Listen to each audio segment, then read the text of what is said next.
한밤 뉴욕 증시 이제 엔비디아가 장중에 시가총액 4조 달러를 돌파하기도 했고 그에 따라서 나스닥이 또 사상 최고치를 경신했는데 오늘 국내 증시도 추세 힘이 굉장히 좋습니다. 코스피가 3,176, 1.3% 상승했고요. 코스닥도 797, 1% 가까이 올랐습니다.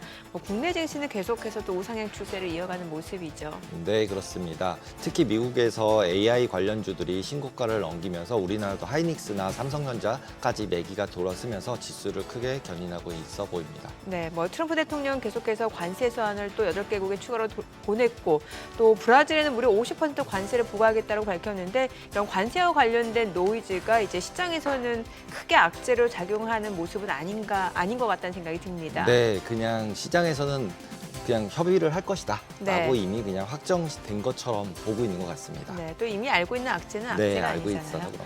네, 지금 보시고 계신 머니쇼는 SBS 비즈과 유튜브에서 실시간 시청이 가능합니다. 더 많은 국내 주식 정보 받아보실 분들은 카카오톡 채널 머니랩 추가하시기 바랍니다. 오늘 증시 인사이트 출연자 모셔보죠. 하나증권 해외 주식 분석실 박승진 실장 모셨습니다. 어서 오세요. 안녕하세요. 시가총액을 엔비디아가 드디어 4조 달러를 넘었네요. 네. 고가를 넘긴다 만다 했는데 결국 네. 애플을 넘겼는데 엔비디아 지금은 어떻게 해야 될까요? 엔비디아는 사실 여러 가지 관점들이 있겠지만 네. 사실 밸류에이션에 대한 부담감들은 항상 몇 년 전부터 계속 가져갈 수밖에 없는 영역에 있다라고 보시면 될 것 같고요. 다만 그 부분에도 불구하고 이 AI 산업이 성장한다라는 기대치들이 있는 한은 아직까지는 엔비디아가 좀 대장주 역할을 좀 할 수밖에 없다라고 보고 있습니다. 아무래도 이 AI 산업이 확장되는 과정에서 이 반도체가 필수적인 역할들을 하고 있는 거고 이 GPU의 수요는 이 서버린 AI까지 이제 시장에서 좀 확장되고 있는 그림들이 있기 때문에 이 새로운 수요들을 저희가 확인하고 있다는 그림들 보실 수가 있을 것 같고요. 이 부분들은 저희가 이제 5월달에 봤던 이 중동 순방, 트럼프의 중동 순방을 통해서 먼저 확인했던 부분들이고 이 중동 이외 국가들로도 이 서버린 AI 수요들이 굉장히 늘어나고 있습니다. 그리고 이 최근에 이 빅테크들 기반의 데이터 센터 수요들은 굉장히 커지고 있는데 가장 또 최근에 또 이제 주목해볼 만한 또 현상 중에 하나는 이 비트코인 채굴 기업들이 이 데이터 센터 쪽으로 넘어가는 모습들도 상당히 좀 많이 나오고 있습니다. 그만큼 이 수요의 불확실성들, 수요가 좀 부족한 부분들이 시장에 좀 굉장히 좀 많이 확산되어 있다고 보시면 될 것 같고요. 이 공급 측면에서 어쨌든 계속 못 따라가는 모습들이 좀 나온다고 하면은 이 수요가 탄탄한 이상은 엔비디아 같은 경우는 지금 중국 규제가 있음에도 불구하고 이 정도 나오기 때문에 네.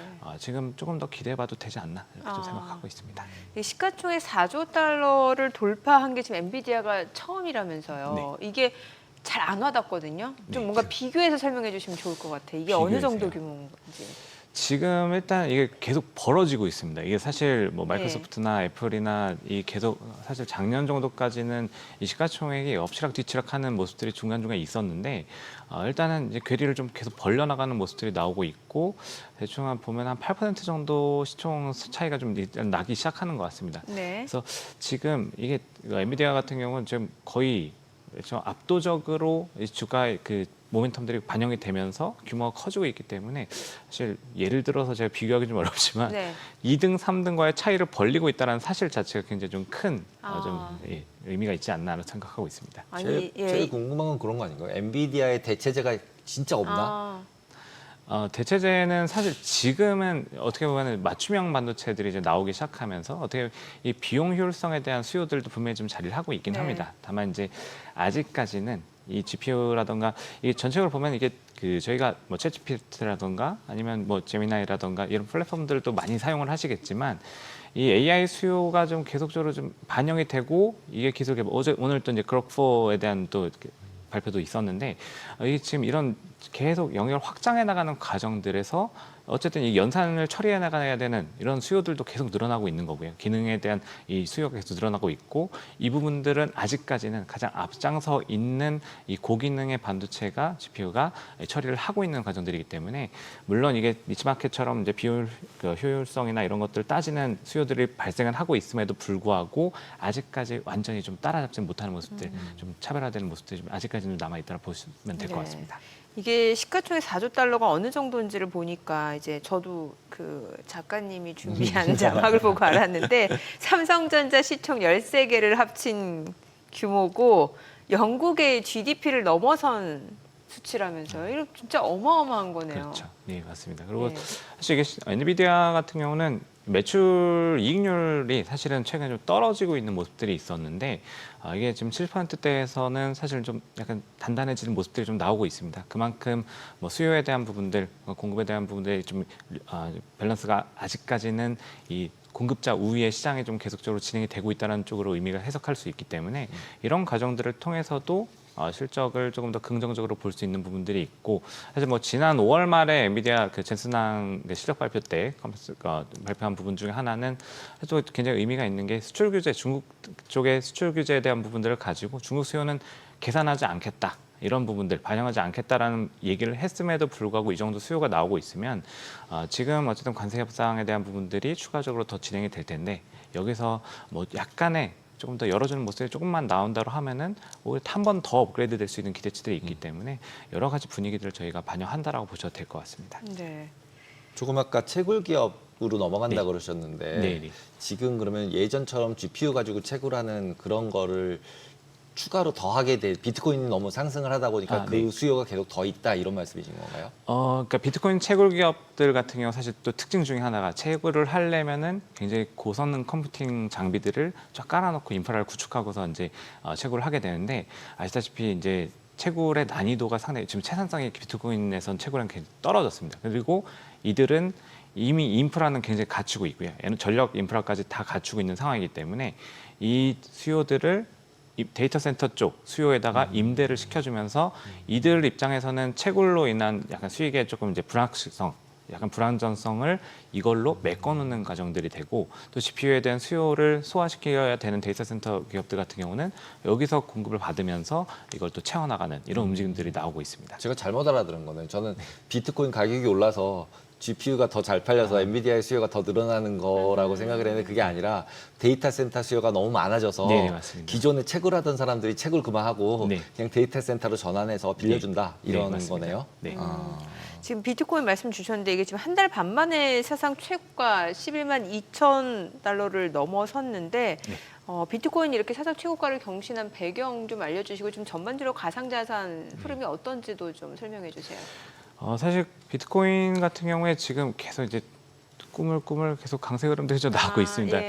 사실 이게 또 여러 가지 좀 이슈들이 있겠지만은 뭐 리스크온 현상들, 그러니까 어쨌든 4월 이후에 위험자산 선호 현상들이 또 높아진 강도를 계속 높여가는 그림들도 분명히 있을 거고요. 네. 이게 사실은 뭐 잘 아시다시피 금과 어떻게 보면 약간 대척점에 있는 비슷한 성향들을 보이지만 대척점에 있는 포인트 중에 이 위험자산에 대한 위험 심리에 대한 이런 반영 정도의 방향성을 좀 볼 수 있을 텐데 일단 리스크온의 기조들이 여기에 반영되는 부분들이 일부 있을 거고 그리고 또 사실 저희가 조금 더 거슬러 올라가서 이 파월 의장의 상원 청문회 때를 또 기억해 보시면 이 파월 의장의 상원에서 이제 질문이 나왔을 때 비트코인에 대해 어떻게 생각하느냐 이랬을 때 이제 뭐 문제도 분명히 중간에 있었지만은 충분히 성숙해져가는 시장이다라는 언급을 이 파월 의장, 연준이 의장의 입에서 나왔습니다.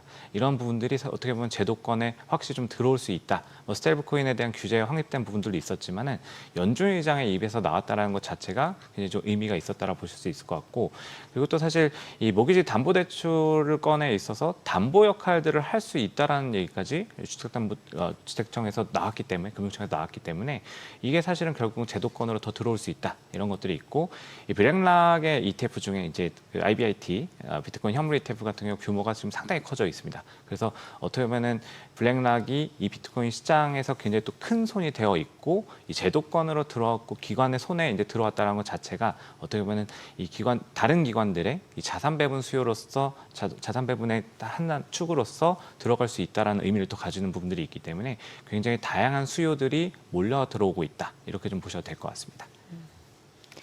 트럼프 대통령이 8개국에 또 추가 상호 관세 서한을 보냈는데 지금 앞서 저희 오프닝 때도 얘기를 했다시피 브라질에는 50% 이 네. 정도면 관세 폭탄 수준인데 정치적 이유가 있었다면서요? 네, 맞습니다. 이게 지금 브라질 같은 경우는 룰라 정권이 지금 다시 정권을 잡고 있고요. 그러면서 그렇게 나타나면서 나타난 현상 중에 하나가 이 전 대통령, 볼소나로 대통령 전 대통령을 지금 쿠데타 혐의로 또 재판을 하고 있습니다.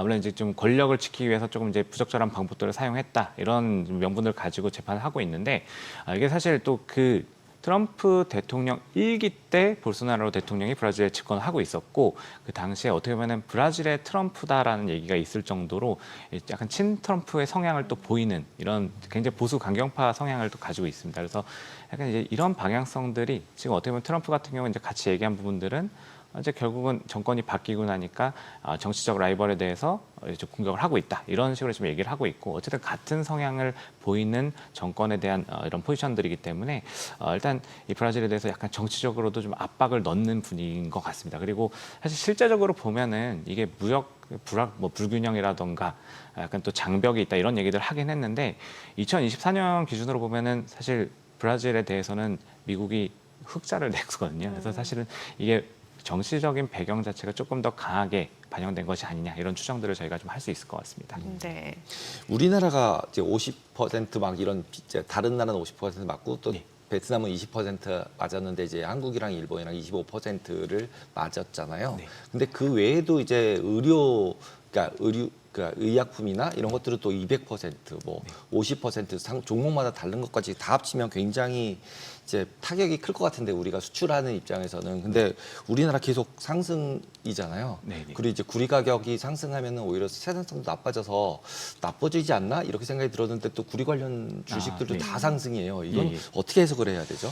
일단 뭐 저희가 좀 시간이 지나면서 좀 달라지는 방향성이 나올 수는 있다라고 보고 있긴 하지만 일단은 지금 이게 8월 1일 발효로 좀 되어 있고 이런 과정에서 사실 구리 가격이 좀 많이 올랐죠. 그러니까 사실 이게 8월 1일 이전에 저희가 사실 어떻게 보면 미국이 그 상호관세 발표하고 4월에 시작한다고 했을 때 3월 달에 굉장히 수입이 급증했던 것처럼 지금 이 구리를 먼저 확보하고자 하는 수요들이 구리 시장으로 좀 쭉 수요로 굉장히 빠르게 들어오고 있고 이 부분들이 사실은 결국은 일단 뭐 1차원적으로 좀 해석이 되는 부분들이 있는 것 같습니다. 구리 가격이 상승하기 때문에 관련 기업들의 수익성이 좋아질 수 있다. 근데 사실 이게 저희가 좀 더 뒤쪽을 보면은 관세가 어쨌든 부과가 되기 시작하면은 이 수요 자체가 상당히 좀 위축되는 그림들이 나올 수 있기 때문에 약간 조금 어떻게 보면 일회성 요인으로 될 가능성들도 조금 봐야 되지 않나. 뭐 미국의 무역 적자 추이를 보면은 3월 달에 굉장히 급격하게 커졌다가 4월 달에 갑자기 또 쭉 줄어들었던 것처럼 이런 수요 측면에서도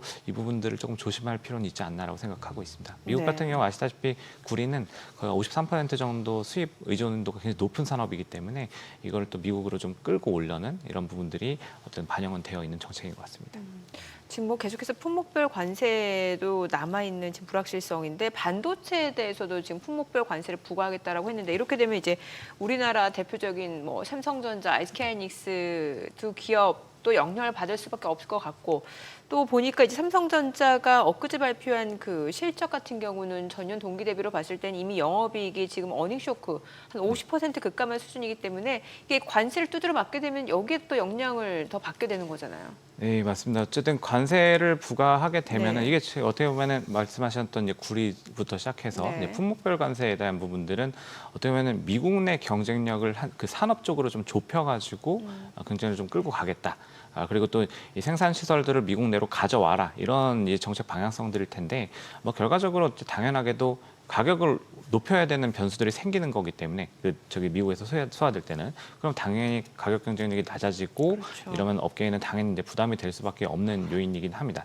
그래서 사실 이런 부분들을 가지고 또 저희가 해석할 때는 일단 지금 다른 품목들에 워낙에 이 세율이 높게 반영이 됐기 때문에 반도체에도 높아질 수 있다라는 얘기들이 지금 추측이 좀 나오고 있지만 또 그럼에도 불구하고 지금 AI 쪽에서는 지금 아까 이제 엔비디아도 저희가 말씀을 나눴지만 이 반도체에 대한 수요가 좀 굉장히 또 중요해진 상황이기 때문에 네. 당장 뭐 생산 시설을 바로 옮긴다고 해서 이게 뚝 뛰어서 움직일 수 없다 보니까 생각보다 높지 않을 수도 있다라는 추측은 뭐 일부 섞여 있는 상황이긴 하고요. 그리고 또 삼성전자 실적 같은 경우는 이게 좀 일회성 요인들이 좀 많이 포함이 되긴 했습니다. 뭐 어쨌든 뭐 HBM 관련해서 재고를 좀 처리하는 과정에서 일회성 요인들이 좀 많이 반영이 됐고 또 거꾸로 보면은 이 실적이 어떻게 보면 이 이상으로 더 나빠지는 않을 거다라는 일단 믿음 같은 건 좀 이제 신뢰는 좀 생기는 것 같습니다. 그래서 뭐 사실 아시다시피 실적이 여기서 더 내려가지 않는다라고 하면은 주가의 하단 자체는 방어력은 좀 더 좋아질 수 있다.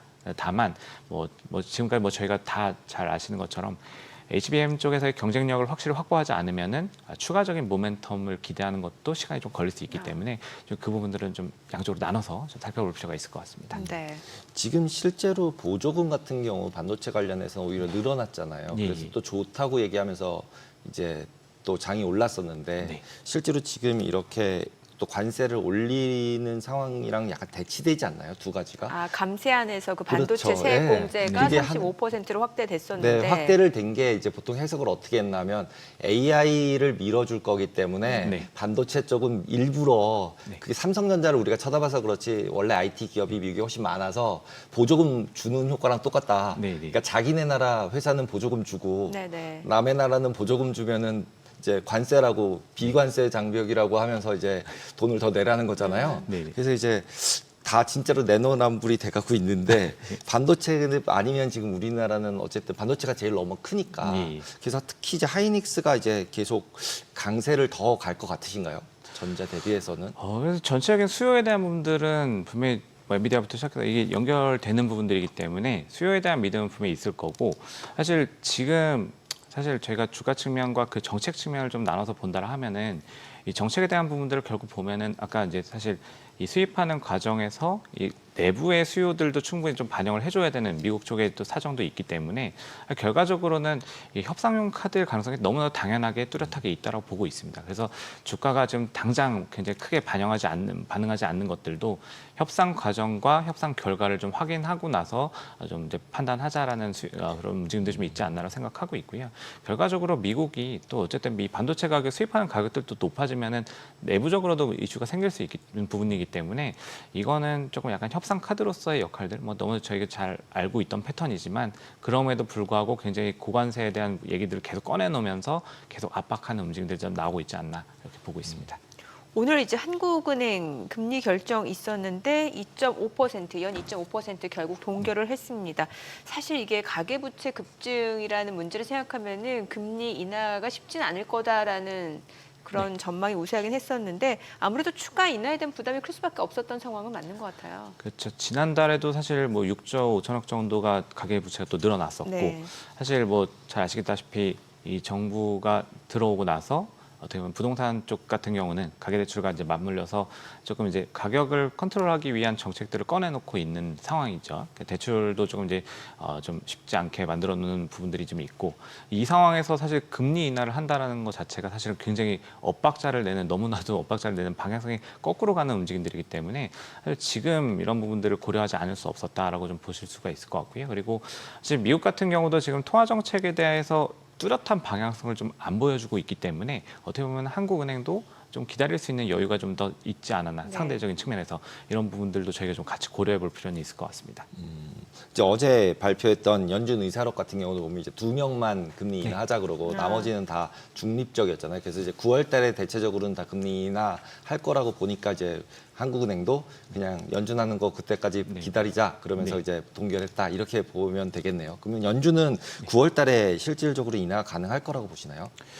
일단은 지금 연준이 계속 어떻게 보면 보수적으로 그러니까 트럼프 대통령이 굉장히 공격을 열심히 하고 있지만 연준은 계속 이제 한기로 흘리고 있는 모습들은 결국은 이제 관세의 효과를 보겠다, 영향을 보겠다, 뭐 충격이 어떻게 가해지느냐 이런 걸 보겠다라는 얘기들 하고 있는 거고 이제 아까 제가 이제 무역 적자에 대한 얘기들로 미국도 무역 적자에 대한 얘기도 말씀을 드렸지만 미국이 어쨌든 3월달에 관세가 부과되기 직전에 굉장히 소비재 수입을 엄청나게 늘려나가면서 재고를 확 쌓아놨었고 이러면서 4월, 5월 물가 같은 경우는 이 재고가 이제 소화되는 과정이었기 때문에 물가가 올라가지 않았었습니다. 오히려 예상했던 것보다 더 낮게 나오는 그림들이 많았었는데 6월, 7월 지표부터는 이 재고가 소진된 이후에 관세가 부과된 수입 가격들이 반영된 물가가 나올 거기 때문에 이거를 연준 입장에서는 확인해야 된다라는 얘기들을 하고 있는 거고 사실 지금 6월, 7월 지표들부터 같은 경우는 고용도 사실은 뭐 지금 열 초에 굉장히 좋은 것처럼 나왔지만은 뒷단에서 보면 정부 내용들 보고 빼고서 민감 쪽만 보면 사실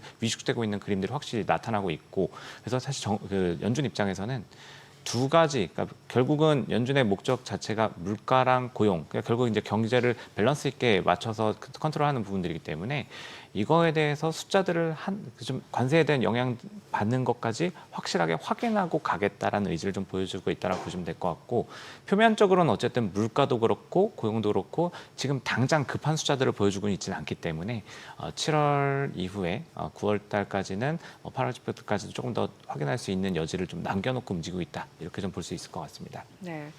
참 이게 미국의 그 OBBBA 감세안 이게 통과되면서 이제 부채가 연간 뭐 3조 5조 달러 더 더해질 거다라는 전망이 나오고 있는데 이래서 뭐 국채 가격 결국에는 국채 가격이 떨어지면 이제 네. 국채 수익률이 올라갈 수밖에 없다 이러니까 또 이제 트럼프 같은 경우는 단기물 위주로 국채를 늘리겠다. 또 이러니까 단기물 수익률이 또 많은 영향을 받고 어떤 게 가장 큰 문제라고 보세요? 일단 뭐 말씀하신 것처럼 이제 금리가 문제인 거고요. 예. 결국은 이제 그 재정을 계속 써가지고 부채가 늘어나기 시작하면은 뭐 여러 가지 이슈들이 발생할 겁니다. 뭐 1차원적으로는 저희가 생각할 수 있는 거는 어쨌든 부채를 그러니까 돈을 쓰려면은 돈을 뭐 조달을 해야 되기 때문에 채권을 많이 발행을 해야 되고 채권이 시장에 쏟아져 나오면은 어쨌든 지금 있는 것보다는 더 높은 금리를 투자자들이 요구를 하는 이런 경향들이 생기고 그러면은 이 채권을 발행하는 과정에서 입찰 금리 자체가 상당히 높아질 거고요.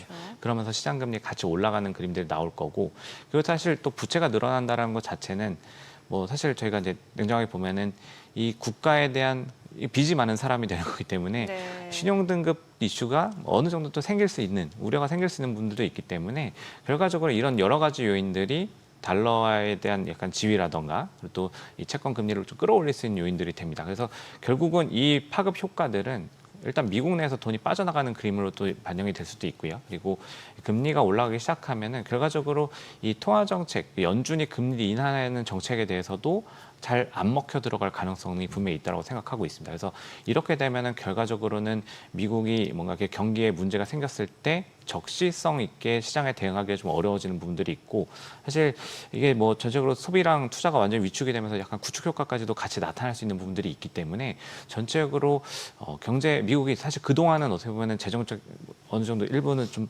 방어를 하면서 통화 정책을 같이 소화시키는 이런 그림들이 나왔었는데 이게 결국은 이제 팬데믹 이후에 재정 정책이 엄청나게 빠른 속도로 좀 올라가고 있는 거거든요. 여기서 컨트롤이 안 되기 시작하면은 결과적으로는 미국이 무너지기 시작하면은 전체적으로 자산 시장의 그 유동성 흐름 자체가 완전히 막혀버릴 수 있기 때문에 이런 부분들에 대한 우려가 가장 안 좋은 시나리오로 저희가 조금 이제 경계하는 부분들로 좀 보셔도 될 것 같습니다. 근데 이제 어저께 제가 뉴스 보다 보니까 그 TGA 그러니까 미국 입출금 통장, 네. 미국 국가의 입출금 네. 통장에 돈이 생각보다 없어져야 되는데 안 없어졌다는 거예요. 네. 그래서 왜 이렇게 많이 안 없어졌어? 그랬더니 관세래요. 맞습니다. 네. 그래서 결국은 지금 10% 이제 기본 관세만 하는데도 돈이 남았는데 돈이 들어온다고 하더라고요. 여기서 25%씩 이렇게 막 올리면 실제로 돈이 더 들어올 거 아니에요. 그러면 그러니까 이제 얼마 전에 베센트가 관세로 올해 한 3천억 달러 수입이 예상된다라고 얘기했잖아요. 네. 그러니까 예. 이제 그러다 보니까 오히려 채권 금리가 오히려 이제 실업률 나오면서 급등을 했다가 다시 내리더라고요. 네네.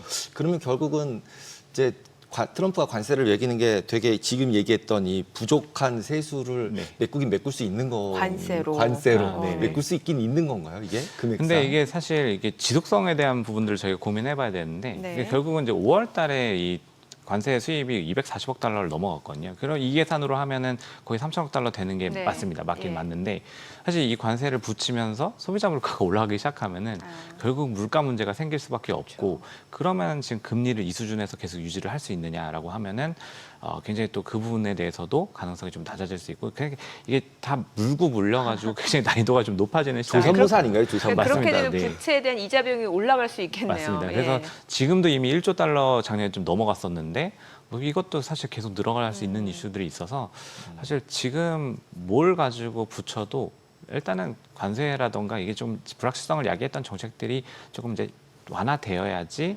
전체적으로 좀 정상화될 수 있다. 이렇게 좀 봐야 될 것 같습니다. 완화라는 게 이제 숫자상으로 확정이 완화인가요? 25로 다 내려가야죠. 맞거나 20으로 맞으면은 그 다음에 이게 악재로 변하는 거 아니에요? 좀 내려가야 될 것 같습니다. 전체적으로 레벨 좀 많이 내려가고 그러니까 결과적으로 이게 지금 관세를 계속 부과하기 시작하면은 미국 내 물가 올라가는 건 너무 당연한 이슈고 그죠. 예, 지금 이게 공급망 자체가 좀 비정상화되는 부분들이 너무나 당연한 이슈이기 때문에 사실 이런 부분들이 트럼프 대통령이 모를까라는 생각도 사실 하긴 해야 될 것 같습니다. 그 미국 내 물가 얘기하니까 이런 얘기도 있잖아요. 왜 관세 정책이 결국에는 미국의 역풍으로 네. 미국 내의 물가는 올라가고 글로벌리 다른 쪽에서는 오히려 공급이 네. 많아져서 그쪽에서 오히려 물가가 조금 더 떨어질 수 있다 이런 얘기들도 맞습니다. 나오잖아요. 예, 그래서 뭐 그렇게 보면 사실 또 미국과 중국을 저희가 간단하게 예, 단순하게 예. 비교를 하면은 중국이 어쨌든 미국으로 수출하던 물량이 안에 재고가 다 쌓여버리기 예. 때문에 중국은 오히려 물가가 그냥 쭉 내려가 버리고 예. 디플레이션이 발생하고 미국은 이게 올라가는 이런 방향성에 대해서도 얘기를 하는데 사실 결국은 근데 재고가 쌓여가지고 이것 때문에 가격이 내려가면은 사실 뭐 그 경제도 그렇게 그렇죠. 경제 긍정적인 자체는 방향이 안 아니기 좋죠. 때문에 예. 물가에 대한 방향성의 차이는 있지만 결과적으로 저희가 얻게 되는 결과값은 비슷할 수 있다. 그래서 사실 네, 좀 힘든 것 같습니다. 그럼 미국은 인플레이션을 올리면은 빚이 줄어드는 거잖아요. 네, 네. 네. 그러면 그 일부러 그럴 수도 있는 거네요, 미국은. 뭐 일부러 그럴 수도 뭐 어느 정도 의도가 좀 없을 뭐 있을 수는 있다라고 좀 보고 있긴 하지만 사실 그 부분보다는 조금 더 부작용들이 더 크지 않을까라고 보고 있어서 예, 정책에 대한 부분들 사실 3분기 저희가 보고 있는 것들은 물가가 올라가고 고용 시장이 좀 망가지기 시작하면은 뭐 8월 1일 지금 또 기한을 또 새로 줬지만 이게 전체적으로 보면 사실 결국은 지지율 싸움이 될 수 있을 그렇죠, 거거든요. 예. 그러면 다 내년에 또 아시다시피 중간 선거가 또 남아 있고 지금 저희가 이제 감세안 처리할 때도 봤지만은 이 공화당 내에서도 사실은 중도파 쪽에서는 불만이 굉장히 또 있습니다. 보수강경파 쪽에도 불만이 있고 그리고 또 그걸 또 파고들려는 게 좀 머스크의 의도가 아닌가라고 생각은 하는데 이런 부분들 지금 정책 최근에 이제 로이터 그 서베이를 보면은 이 트럼프 대통령의 지지율도 41%까지 떨어졌지만 경제 정책에 대한 지지율이 35%까지 떨어졌는데 이게 바이든 대통령 전 대통령과 비슷한 수준입니다.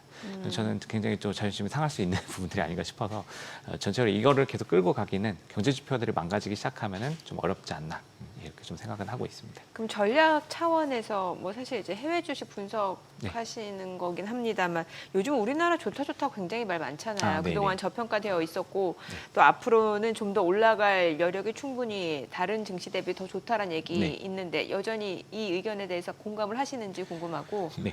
나라별로 어떤 자산 전략이 좋은지도 좀 알려주세요.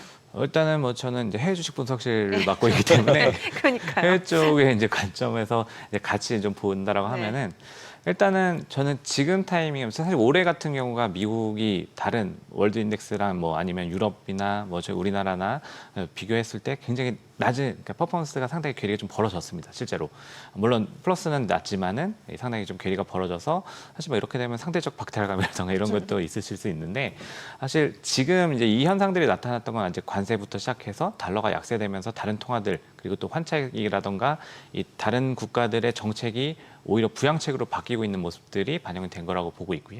근데 지금 이런 부분들이 3분기 이후에는 좀 바뀔 수 있다. 이런 걸 통해서 미국에 대한 포지션들은 일부 좀 유지하실 필요가 있다고 보고 있고 한국 같은 경우는 어쨌든 지금 디스카운트 요인들이 좀 해소되는 부분들은 분명히 맞습니다. 그래서 이 정책의 모멘텀들이 반영되는 구간에서는 자금의 물꼬도 사실 지금 주택시장보다는 주식시장 쪽으로 계속 또 몰아가고 있기 때문에 지금은 어느 정도 계속 상승 모멘텀 좀 더 추가적으로 가져갈 수 있는 건 맞고요. 다만 이게 또 더 장기화 되려면은 아까 저희 삼전 얘기도 말씀드렸지만은 이게 사실은 실적이 좀 뒷받침되는 시장까지 와야지 정말 더 길게 유동성장에서 실적까지 쭉 끌고 갈 수 있는 분위기가 좀 이어질 수 있지 않을까 보고 있습니다.